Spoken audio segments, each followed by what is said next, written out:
Kā nekļūt depresīvam? Vienkārši nepazaudēt kaut ko, caur ko tu redzi visu savu dzīvi. Piemēram, tā kā olimpietis, kurš katru elpojošu stundu pavada domājot, kā uzlabot savus rezultātus, pēkšņi paliek traumēts, un visa viņa dzīve pazūd. Apmēram tā es to domāju. Katrs jutīsies bēdīgs brīžos, kad viņu pamats zem kājām tiks norauts. Tevi pamet draudzeni, tu zaudē darbu, tu pazaudē hobiju, pazaudē somu. Tādas lietas. Un viss tā lieta, kuru tu sauc par dzīvi, pēkšņi vienkārši neeksistē. Kā to labot?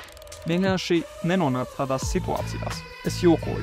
Vienkārši būvē savas dzīves pamatus stabilās vietās. Nekad neliec visu savu dzīves fokusu uz citiem cilvēkiem, jo tos tu praktiski necik nevar kontrolēt. Un drīz vien kļūsti par ķilnieku kāda cita rokās.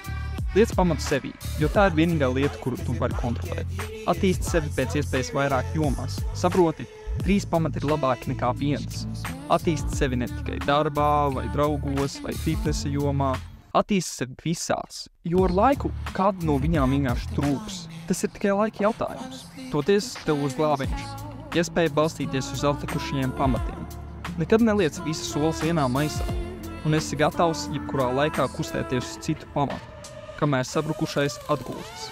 Neņem personīgi. Tā ir dzīve.